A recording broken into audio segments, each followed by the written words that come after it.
Bonjour, rebonjour, on va commencer maintenant que tout le monde est là. Merci à tous pour votre participation. Aujourd'hui, nous allons vous parler soja et lentilles et surtout d'un projet piloté par Terrinovia qui s'appelle W Solent. Alors en effet, face à la demande croissante des consommateurs de produits locaux, sans OGM, l'augmentation de la production en protéines végétales est l'une des missions centrales de la filière. Ce projet a donc travaillé pendant 3 ans à améliorer les itinéraires techniques en soja et en lentilles dans les bassins de production de l'ouest de la France. Zoé Lebihan, ingénieure de développement, et Cécile Legal, chargée d'études, toutes les deux de Terrinovia, vont vous en présenter les objets et les résultats dans quelques instants. Alors, avant de leur laisser la parole, comme d'habitude, ce webinaire est enregistré. Vous pouvez donc le retrouver sur notre chaîne YouTube en replay. Pendant la présentation, vous pouvez poser toutes les questions sur le chat en live, donc sur le fil de conversation. Nous serons ensuite ravis d'y répondre. Eh ben, je crois que Zoé, c'est à vous. Je vous laisse la parole. Merci Stéphanie. Bonjour à tous. Donc, je m'appelle Zoé Lebihan et je suis référente lentilles lin oléagineux. Et puis aujourd'hui, je serai accompagnée de Cécile Legal pour vous présenter les résultats du projet Buissolent. Donc, ce projet, c'est un projet CASDAR qui a été financé entre 2020 et 2023. Et l'objectif du projet a été de travailler sur la sécurisation de la production de cultures de lentilles et de soja en agriculture bio comme en conventionnel dans le Grand Ouest. Donc pour le soja, il y avait eu un focus initialement sur la partie choix variétal, la réussite de l'implantation et la gestion de l'enherbement. Et sur la partie lentilles, aussi des questions sur le choix variétal, la gestion du peuplement et de l'enherbement, ainsi que la maîtrise de l'averse et la gestion de la récolte. Donc ce projet s'est centré plutôt sur le bassin ouest français, donc allant de la Normandie, Bretagne, Pays de la Loire à la Nouvelle-Aquitaine. Et il a été piloté par Terrinovia et accompagné de 11 partenaires, donc 7 chambres d'agriculture dont vous avez les logos en bas de la diapo, et puis 4 coopératives et négoces. Et d'ailleurs, j'en profite pour vraiment remercier l'ensemble de ces partenaires qui ont participé à ce projet et qui ont été acteurs dans la collecte de toutes ces données et la production de ces résultats. Donc, on va commencer cette présentation sur une présentation des travaux qui ont été centrés sur la lentille et particulièrement sur la gestion des adventices. Donc, autour de la lentille, on a travaillé 3 grandes thématiques. La première était le travail sur les associations à des plans de campagne pour complémenter ou remplacer le désherbage chimique ou mécanique en ayant un effet de concurrence. La partie désherbage mécanique, en essayant d'évaluer la sélectivité des outils à différents états de la culture. Et puis le dernier point sur la partie fauchage-ondénage, avec toutes les questions autour de la récolte et comment on gère une lentille qui se serait salie très tardivement. Donc, l'ensemble de ces thématiques a conduit à mettre en place 19 essais entre 2020 et 2023. Et donc, sur la carte de droite, vous avez les différents points sur lesquels les essais ont été mis en place et par quels partenaires. Donc, dans les quelques diapos que je vous présente après, on va se focaliser sur le premier thème, l'association de la lentille à des plans de campagne. Donc, en quelques mots, dans le cadre de la mise en place des essais, donc on a eu, je vous rappelle un peu les campagnes qu'on a eues en lentilles ces dernières années. Donc 2020, ça a été une campagne plutôt ensoleillée avec une très forte pression puceron, ce qui a pu entraîner des difficultés en termes de pérennisation de parcelles. 2021, on était plutôt sur une année très défavorable qui s'est terminée avec beaucoup de pluie, des parcelles versées et une très forte pression adventice. 2022, une sécheresse très très marquée avec des parcelles qui ont eu des fleurs avortées. Et puis une année plutôt contrastée sur 2023 avec le retour des pluies en fin de cycle. Donc, si on se focalise sur les associations qui ont été testées dans le cadre de Buissolent. Donc, sur la lentille, on a travaillé de façon quasi exclusive sur l'agriculture biologique et on a travaillé sur des densités de lentilles qui sont classiquement utilisées en agriculture biologique. Donc, on a traité la camine qui est assez classiquement cultivée en association avec la lentille, mais également le lin, le mélange lin-camine, l'orge de printemps, le blé tendre, l'avoine nue et la moutarde brune. Donc, je ne détaille pas les densités, c'est des choses que vous retrouverez ensuite. Donc, quelles sont les premières questions qu'on s'est posées? C'est déjà, est-ce que ces cultures associées, on arrive à les implanter avec notre culture de la lentille? Et en fait, le premier constat qu'on a fait, c'est que finalement, elles ne sont pas toujours adaptées, ou en tout cas, on n'arrive pas toujours à les faire pousser sur nos différents territoires. Donc là, vous avez les comptages de plants par mètre carré des cultures associées, à la fois sur Bretagne et à la fois sur Vendée, Poitou-Charentes. Donc le premier constat, c'est qu'on a eu des ravageurs qui ont complètement limité le peuplement de certaines associations, notamment le lin. En fait, on n'a pas réussi à le mettre en place de façon satisfaisante sur l'ensemble des essais, puisqu'il a toujours été consommé par les altises.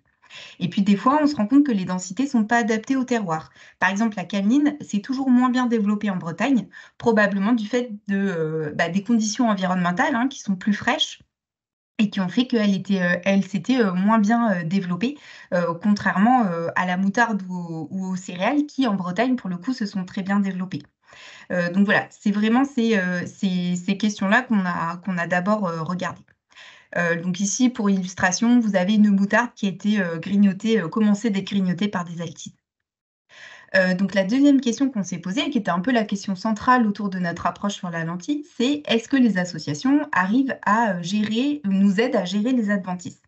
Donc, je vous l'ai dit sur la partie campagne, on a des pressions qui ont pu être assez hétérogènes entre les années. 2021 a été une année particulièrement avec une très forte pression en adventices et on avait réalisé des notations Baralis. Donc, en fait, les adventices principales sont notées et ensuite on donne des classes de densité selon le nombre d'individus d'adventistes qui sont présents sur les modalités. Le problème, c'est qu'avec une très forte pression, on a dû donner la note maximale à toutes les modalités, on n'a pas pu discriminer nos différentes associations. Donc, on a travaillé ensuite plutôt sur la biomasse sèche de la lentille, de la culture associée et des adventices.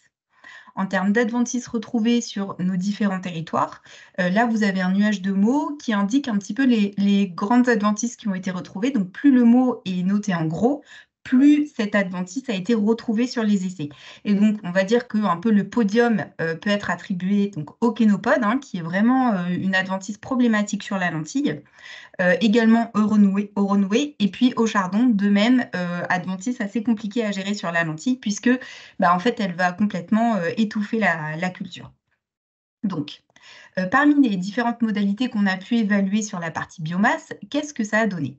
Donc ici, sur ce graphique, vous avez une comparaison de notre évaluation. Donc, on compare la biomasse d'adventice dans l'association et la biomasse d'adventice par rapport à notre témoin qui est lentille en pur. Donc, quand c'est rouge, ça veut dire que la biomasse adventice dans l'association était supérieure par rapport à la biomasse adventice dans la lentille pure. Et au contraire, quand c'est vert, l'association a permis de faire baisser la pression par rapport au témoin.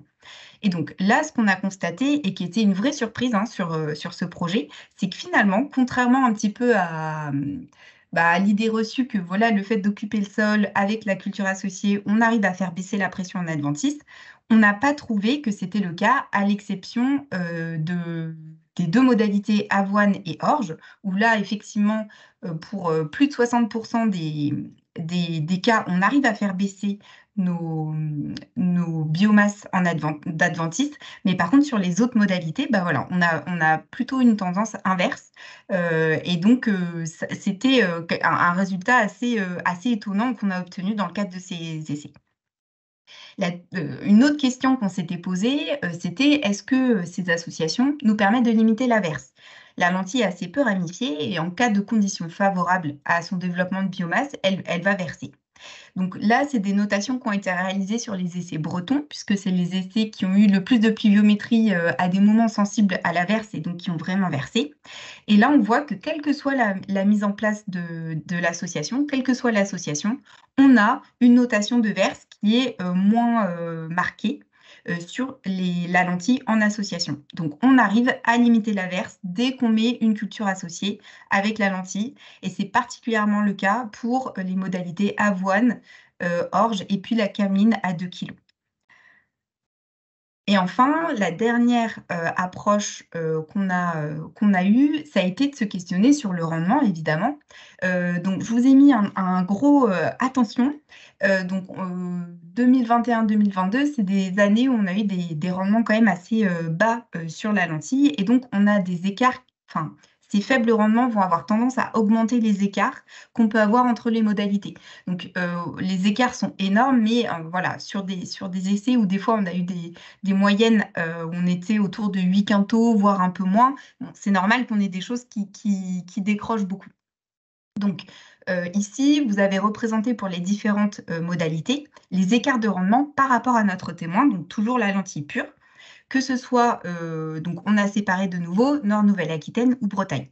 Et donc, ce que vous voyez, c'est déjà qu'on a, à part pour la modalité avoine, on a plutôt un comportement un petit peu dans le même sens pour chacune des zones. Euh, avec du coup des disparités entre les associations. Donc typiquement, les modalités finalement qui se sont particulièrement bien implantées vont avoir une tendance à être un petit peu plus compétitrices, notamment sur l'avoine, le blé. Mais par contre, des modalités où on aura un petit peu moins une implantation un peu différente, là pour le coup, voilà, la lentille va avoir tendance à avoir un rendement un petit peu plus marqué. Donc pour conclure sur cette partie lentilles, donc de façon un petit peu plus générale, hein, si on regarde ce qu'on a pu travailler, ces résultats sur l'association, ils nous ont permis de travailler vraiment la faisabilité avec la lentille, l'impact sur l'averse, la lutte contre les adventices et l'impact sur le rendement. Mais ils ont aussi été travaillés via d'autres thématiques. Donc, par exemple, on s'est questionné sur la gestion de la récolte de la culture associée. Est-ce que ça pouvait avoir un effet sur les ravageurs et comment on pouvait valoriser l'association? Et donc, tout ce travail, toutes ces réflexions, vous le voyez à droite, ont pu être valorisés. Donc là, c'est un tableau un petit peu récapitulatif de tout ce qu'on a fait, qui sera disponible via les fiches synthèse du projet que vous aurez à dispo après la présentation. Donc Cécile, je te laisse la parole pour la partie soja et puis n'hésite pas à me dire les tops pour passer les diapos. Merci beaucoup Zoé. Donc oui, le projet Waiselon s'articulait autour de 2 cultures et donc moi je vais vous présenter voilà les travaux qui ont été réalisés donc cette fois-ci sur le soja. Donc la priorité pour ce nouveau bassin de production qui est le Grand Ouest pour le soja avec les partenaires, hein, ça a été de travailler sur la bonne gestion de l'implantation puisqu'un soja qui est correct, j'allais dire correctement implanté, c'est déjà au moins 50% du travail qui a été réalisé. Donc il y a 3 thématiques qui avaient été retenues. Donc, tout comme pour la lentille. Donc, le choix variétal, comme vous l'avez mentionné, Zoé, tout à l'heure. Tout ce qui va concerner la densité de semis, l'idée étant en fait de travailler à la fois pour obtenir un peuplement suffisant pour bien évidemment maximiser le rendement, mais aussi pour contenir les adventices. Il y a aussi l'association à des plans de campagne. Alors là, ça a été travaillé spécifiquement en conditions d'agriculture biologique, en complément ou en remplacement du désherbage mécanique, là pour le coup en bio. Donc, il y a 13 essais qui ont été mis en place. Vous avez la carte là qui vous montre voilà, la répartition. Vous pouvez voir que ça se répartit aussi bien, j'allais dire, au nord ou au sud de la zone que nous avons traitée. Tu peux passer, Zoé. Alors, dans le cadre de ce jeudi TI, on ne va pas pouvoir balayer toutes les thématiques. Donc, moi, j'ai choisi de me concentrer donc, sur les essais qui étaient consacrés donc, à la gestion de la densité de semis. L'idée pour nous, donc, c'est ce que je vous ai remis là dans l'objectif, c'était maximiser le peuplement, enfin optimiser pardon, le peuplement pour contenir les adventices et maximiser la productivité. Dans le cadre des essais qui ont été mis en place, il y avait, j'allais dire, 2 tiers des sites qui étaient en conditions non irriguées et 1 tiers des sites qui étaient en conditions irriguées. Suivant les essais, en fait, on avait différents. Suivant les essais, on avait différents types de semoirs en fait, qui ont pu être utilisés. Donc, il y avait une grande dominance au niveau des essais avec des semis au semoir à céréales. Et là, on a choisi en fait, de tester 4 types de densité de semis, de 45 à 95 plantes mètres carrés. Donc, 95, vous commencez à avoir du peuple sur le rang, au moins sur la théorie. Et des semis aussi donc, au semoir monograine, mais plutôt de type maïs, donc supérieur à 70 cm. Mais pour le coup, là, dans le cadre des essais, on n'a eu que 2 essais sur les 13 mentionnés tout à l'heure qui ont utilisé cette modalité. Donc, on a poolé en fait les résultats de ces essais avec les résultats des essais menés au semoir à céréales. Tu peux passer cette fois, Sophie. Donc, la première chose qu'on s'est posée comme question, c'est est-ce que finalement les densités levées sont-elles proches des densités semées? Alors, il faut savoir que la plupart des essais ont été menés avec de la semence agriculteur. Là, on n'était pas sur de la semence achetée. Ce qu'on a pu constater, c'est qu'on avait des manques à la levée qui étaient très importants. C'est ce que vous représente en fait le petit graphique que vous avez à gauche. Donc, la différence de couleur, c'est juste la différence en fait des essais. Et vous pouvez voir que l'ensemble des points se trouve très, très largement très très largement en fait en dessous de la droite qui est en pointillé qui vous représente la bissectrice en fait. Si on avait eu le même nombre de plantes levées que de plantes semées, on serait sur la bissectrice. Vous voyez qu'on est très en dessous dans la plupart des cas et les manques sont de 30, les manques enregistrés ont été de 13 à 50% avec une moyenne aux alentours de 30%. Ce qu'on a vu, on a essayé de regarder, malgré qu'on ait peu d'essais en fait menés au semoir monograine, si par hasard il y avait un effet assez flagrant, en tout cas du type de semoir, mais on ne l'a pas retrouvé en tout cas dans le cadre de nos essais.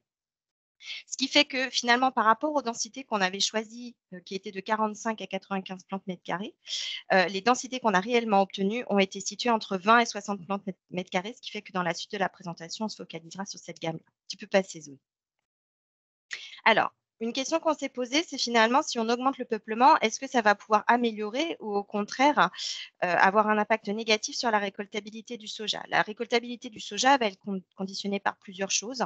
La première chose, c'est la hauteur de première gousse. Si vous avez une hauteur de première gousse trop basse, en fait, vous n'allez pas pouvoir la récolter. C'est bien dommage parce que c'est celle en général qui contient le plus grand nombre de graines. Et par ailleurs, si vous avez des sojas qui sont trop hauts, en fait, vous pouvez avoir, lorsque les conditions climatiques sont favorables, des risques de verse, comme pour la lentille. Donc, ce qu'on a regardé, c'est finalement quand on passait d'une gamme de peuplement à une autre, c'est-à-dire que là, la classe de peuplement qui vous est indiquée sur la gauche, ben, on était entre 30 et 40 plantes, puis ensuite 40, 50 plantes ou 50, 60 plantes par mètre carré. Donc, quand on augmente la densité, est-ce que ça a un impact sur la hauteur globale du soja? Là, vous pouvez voir que vous avez les chiffres qui sont annoncés, en fait, on varie de -1 jusqu'à +4, sachant que ce ne sont pas des différences significatives.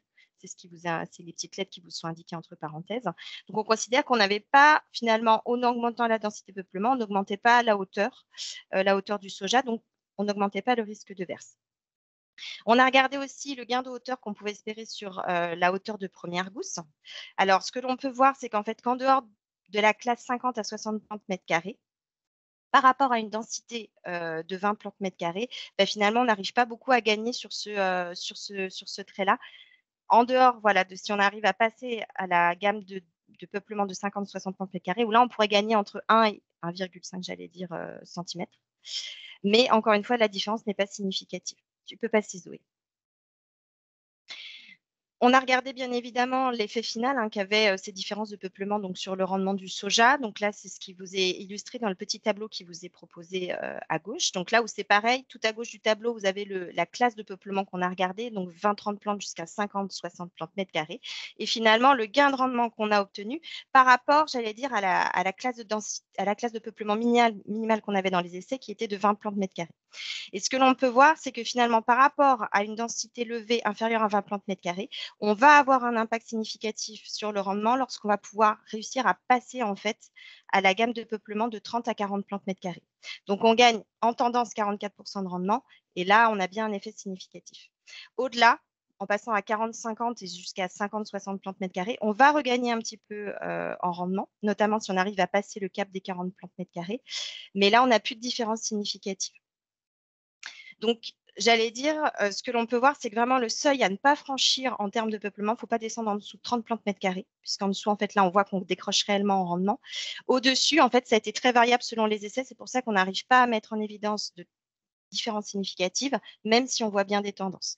J'allais dire, si on se fie par rapport à ces chiffres, on va dire que l'optimal, ce serait peut-être d'arriver à atteindre ce fameux 40-50 plantes mètres carrés. Et ce qui veut dire que si on repart sur notre chiffre moyen de perte de 30% à la levée, il faudrait semer entre 60 et 70 grammes mètre carré, ce qui correspond finalement au conseil que l'on peut faire sur cette culture. Tu peux passer, Zoé.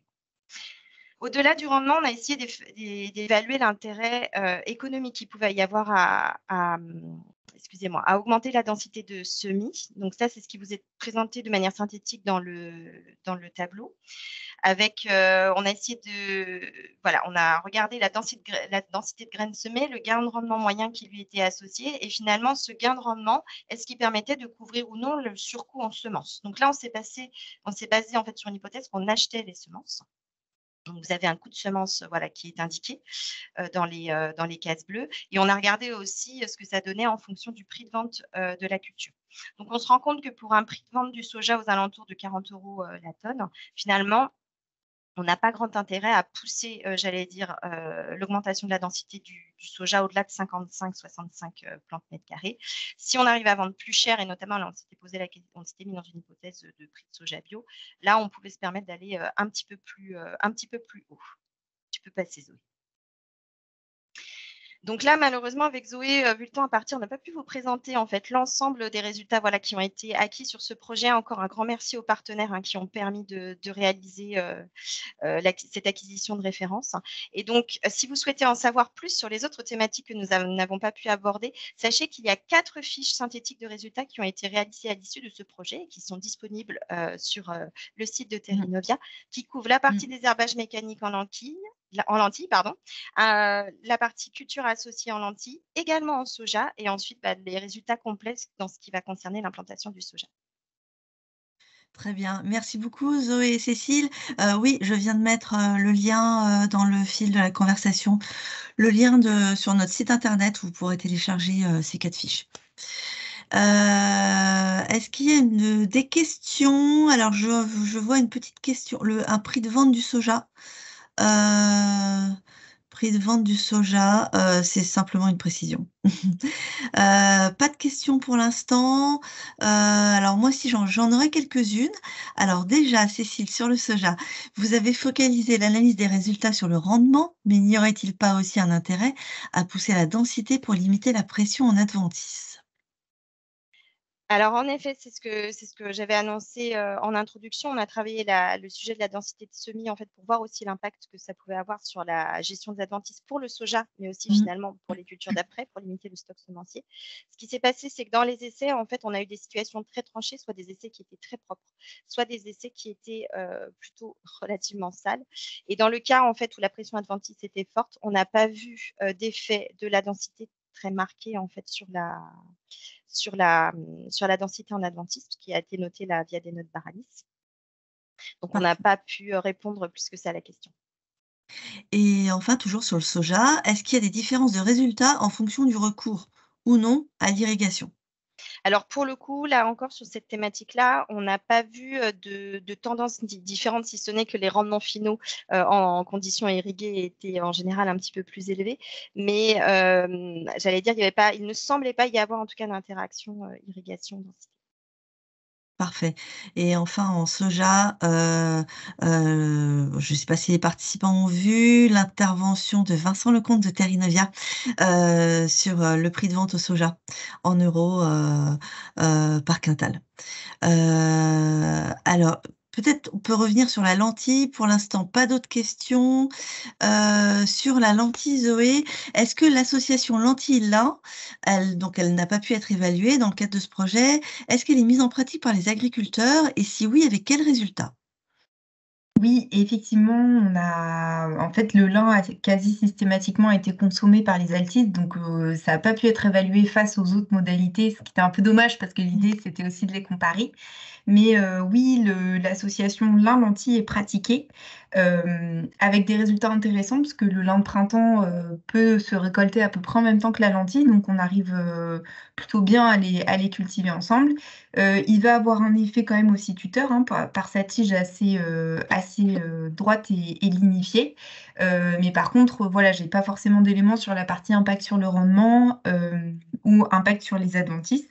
Mais c'est pratiqué et ça se trie également bien à la récolte, ce qui est important de noter puisque c'est aussi un critère pour la valorisation des 2 cultures.